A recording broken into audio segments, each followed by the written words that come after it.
Hi everyone, welcome to the last module, module 17, Algorithmic Trading. So in next module, I'm going to summarize everything we have talked about in these 17 modules. So algorithmic trading is an automated trading strategy based on a set of trading rules predetermined by an investor. The benefits of using algorithmic trading include the following. With the help of a computer, investors do not need to closely monitor the market for the whole trading section to wait for the trading signal. Second, as trade orders are made instantly, they can be executed at the best possible prices. Third, if a set of trading rules is profitable, it can be simultaneously applied in different security markets to maximize the profit generated. Lastly, by trading without a manual process, the performance of the trading will not be affected by human mistakes and behavioral factors. It is hard to validate one's fundamental analytical skills and it requires a long track record to prove it. Instead, an algorithmic trading strategy can be examined using historical data to track its profitability and risk exposure. This process is called backtesting. In other words, we are going to examine how well this trading strategy works in the past. However, even if a trading strategy is found effective in the historical data, further investigation will still be needed because of the following two reasons. First, a structural changes in the market could be possible, so that the trading pattern that exists in the past is no longer working in the future. Second, overfitting and data mining problem make us treat the random movement as a pattern. A trading strategy should be evaluated in different dimensions before we invest our money in the trading strategy. First, time horizon. The data should include at least the most recent 5 years, preferably the period of a bull market, a bear market, and a flat market. Next, we also concerned about the number of securities. The sample should include at least 100 randomly collected securities. For simplicity, this module will employ a much smaller dataset. And number of trades. Each trade is one sample point in the analysis, and at least 30 trades should be executed in our sample. Next, we are talking about profitability. So first, we want to define what is the meaning of one trade. One trade is a round trade, including opening and closing position, and the annual percentage returns, the geometric average percentage returns per trade, the percentage of winning trades. The profit factor is the total returns for all winning trades divided by the total returns of all losing trades. They are all important dimensions for assessing a probability of our trading strategy. Lastly, we are going to measure the risk. Risk could be measured by the annual volatility of the total returns, the largest percentage loss in a trade, the lowest 1% and 5% returns for a single trade, the maximum number of consecutive losing trades, maximum percentage drawdown measure the largest peak to valley loss representing the dataset's worst case scenario. Now we are going to use moving averages of 20 days and 25 days to estimate the trading performance on fan stock, Facebook, Amazon, Apple, Netflix, and Google for a 10-year investment horizon. Backtesting is a user-friendly third-party library for backtesting, and here you can get more references on how to using it. First, we need to install the backtest library, and you can type pi install backtesting. And it takes a while. Then we are going to import several libraries for the use of this module: pandas, numpy, pandas data reader, datetime, and math. Then we're going to start with Apple, and the time frame will be from 2012 to 2022. Next, we're going to import some tools from the backtesting library. First, backtest run the backtesting process, and we can get a detailed result by calling a backtest object. Strategy is a class in which we can create our strategy class object by inheriting it. Strategy is the most crucial argument for a backtest object. Then, crossover is a function to identify whether series 1 crosses over series 2 or not. If costed above, it returns true. If not, it returns false. Lastly, SMA is a function to calculate the simple moving averages. It takes two arguments. The data means a series and the counting period. And we first want to importing these three tools into our platform.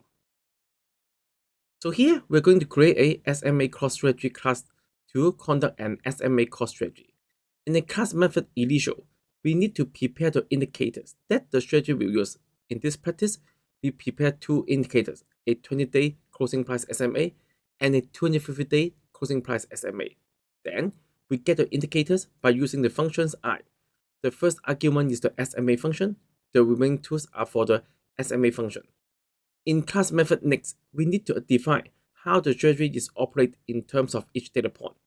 This method will be called when the backtesting process goes to a new data point. In this practice, when a 20-day SMA crosses above a 250-day SMA, we treat it as a long signal and buy the stock using all of the current equity. When a 250 days SMA crosses above a 20-day SMA, we treat it as a short signal and short sell this stock using all of the current equity. Then we are ready to do the backtesting with the backtest class.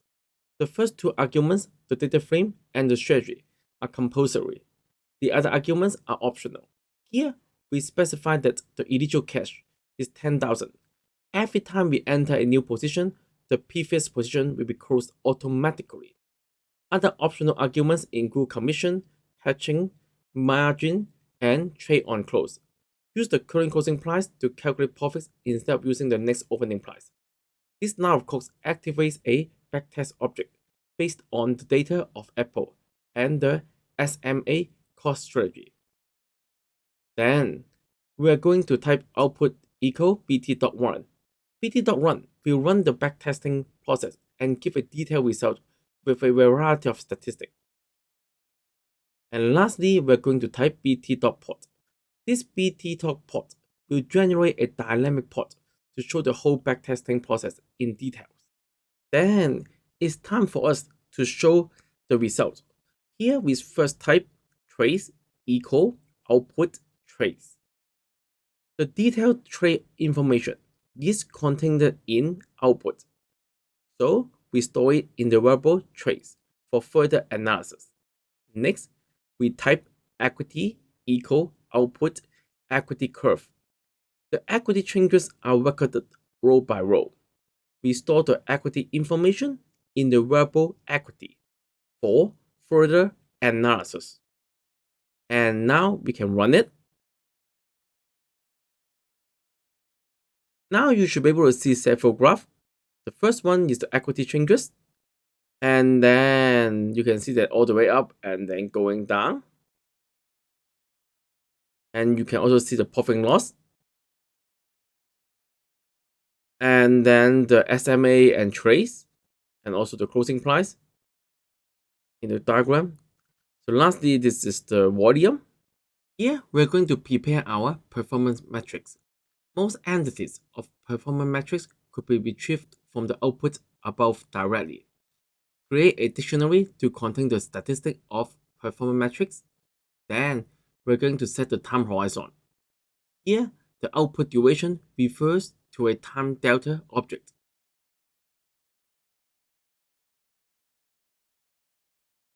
Next, we are going to save the number of trades. So we type stat number of trades and then equal to the output hash trades.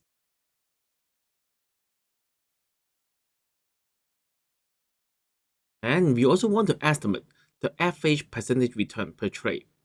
Here, we can use a round function. So a round function is used to keep the data in 2-digit places.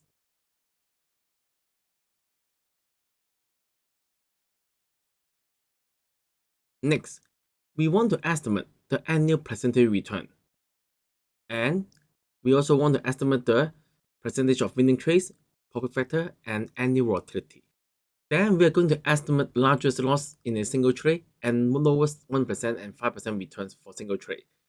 The 1% and 5% lowest return is like the value at risk, so we're going to estimate the lowest return possible at 1% confidence and 5% confidence. Next, we're going to estimate the maximum drawdown and the maximum drawdown duration.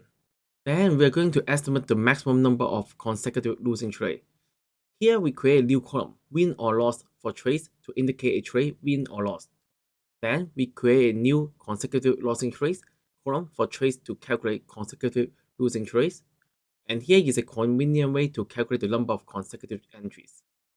Lastly, we're going to estimate the maximum of consecutive losing trade by applying the max function to the column consecutive losing trades. Because we are going to use it for several times, so to avoid repeated coding the same thing, it's better to package the code above in a function. And this is the first part of the function. And here, show the last part of the defined function. And then lastly, you can see that there's a statement called return step. So in this case, we're going to return all the results back to the main program in case we call this function. So here we get the 5 companies, and then we are going to set 10 years time horizon for the data set. So lastly, we are going to get the performance metrics of using the performance metrics function above and then package them into data frame. But first, we need to run the previous defined function. And then we are going to run the metrics code to get the performance metrics. So it could take some time. And then when you type metrics,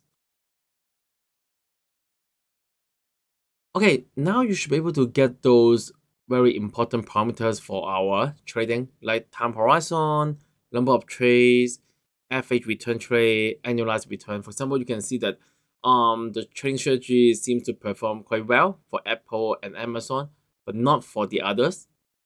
So it seems that the trading really depends on securities, rather than it's a rule that can apply for all securities. Here, I'm going to use optimization to find the best short-term and long-term MA combination with incremental of 10 in terms of profit percentage per trade. For example, 10 MA, 20 MA, 30 MA to 250 MA. So why we want to do this? Because to develop and improve a trading strategy, we can actually let a computer to do optimization by trying different parameters in our trading system and return the best performance strategy to us. First, we apply the backtesting library and use the optimize function. In this optimize function, we specify 3 things. The range of the indicator N1 equals 0, 10, 20, 30 to 2050, and N2 could also be from 0, 10, 20, 30 to 2050. Then, the statistic we want to maximize is the profit percentage per trade, and the constraint is that N1 should be smaller than N2. Then, we use the other 2 functions to try to inspect the strategy of the optimized backtesting to see its value of N1 and N2. It means that we're going to find the best strategy of the MA in different securities. And again, it could take some time. Next, we're going to define a function to save the code that we need to do the optimization. And then return the best combination for each security. So lastly, we generate the optimized parameters for every stock in FAN, in the same manner as what we do to generate the performance metrics. This process could take more than 5 minutes. Here you can see that the best combination are quite diverse. For Meta, short term should be 100 and long term should be 200 days. And for Netflix, the short term should be 10 days and the long term should be 250 days. So what I want to show you is that there's no single rule that can use for all securities. Okay, congratulations! Now it comes to the end of Module 17, Algorithmic Trading. If you want to do some practice, you can try to do the following exercise. Okay, thank you so much for your support in these 17 modules. In the next module, Module 18, I'm going to summarize all the modules that we have talked about. And then I'm looking forward to see you again in the next module. Thank you for watching today. Going to see you in the last module. Have a good day. Bye.